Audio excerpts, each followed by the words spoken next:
जय श्री राम मित्रों। क्या रुपया के खिलाफ कोई अंतर्राष्ट्रीय साजिश हो रही है? क्या केजरीवाल विदेशी ताकतों के हाथों खेल रहे हैं? ये सवाल इसलिए उठ रहे हैं क्योंकि कल अरविंद केजरीवाल ने ऐसे समय पर रुपया पर श्री गणेश जी और मां लक्ष्मी की फोटो लगाने की मांग उठाई है, जब भारत सरकार और आरबीआई रुपया को अंतर्राष्ट्रीय मुद्रा बनाने की ओर अग्रसर है। अब तक हमारे विदेशी व्यापार डॉलर से होते आए हैं। जैसे हमें कच्चा तेल भी लेना है तो वो डॉलर से लिया जाता है। अब हमें व्यापार के लिए जब पहले डॉलर खरीदना होता है, आज की स्थिति में जैसे जैसे डॉलर मजबूत हो रहा है, रुपया नहीं गिर रहा है, फिर मैं कह रहा हूँ रुपया नहीं गिर रहा है, डॉलर मजबूत हो रहा है। बाकी देशों के अनुपात में अगर हम देखें तो आज भी हमारा रुपया बहुत मजबूत है। लेकिन देश के विपक्ष की जो राजनीति है वो एक सच्चाई को छुपाकर सिर्फ सियासत करने पे तुली हुई है। पता नहीं क्यों वो देश को कमजोर दिखाकर कौन सी सियासत करना चाहते हैं। लेकिन आज सरकार किसी भी तरह से देश को उस ऊंचाई पे पहुंचाना चाहती है जहां से हम देखें तो सिर्फ हमें गर्व महसूस होगा। अगर रुपया अंतर्राष्ट्रीय मुद्रा बनता है, रुपया के अंदर व्यापार शुरू होता है, तो उससे डॉलर की बाध्यता खत्म होती है।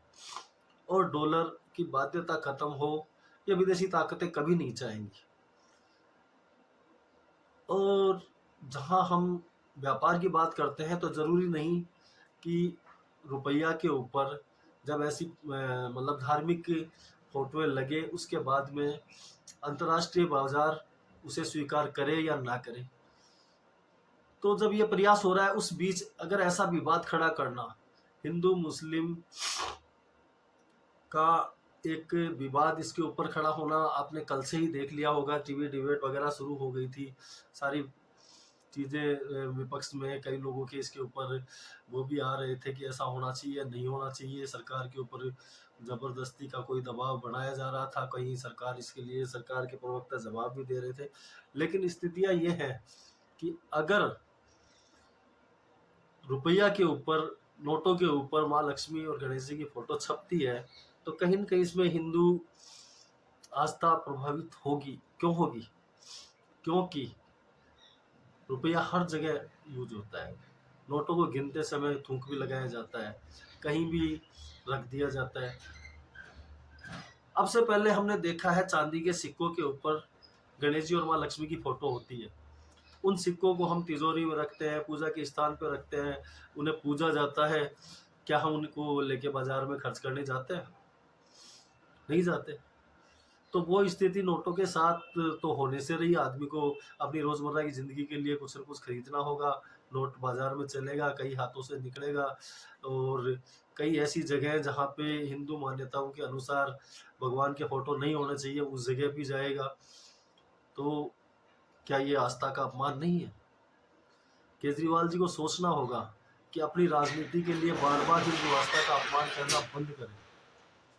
बार बार हिंदू आस्था का अपमान करके केजरीवाल जी को क्या मिलता है ये तो मैं नहीं समझ सकता। बाकी इससे कोई वोटों की खेती तो होने से रही, ये गलत है। और फोटो की मतलब नोटों के ऊपर भगवान का फोटो आना बिल्कुल गलत होगा।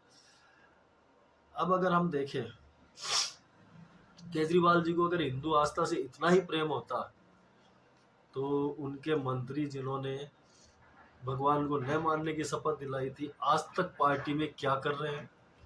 उन्हें सस्पेंड क्यों नहीं किया? उनके पार्टी के गुजरात अध्यक्ष आज तक पार्टी में कैसे बने हुए हैं?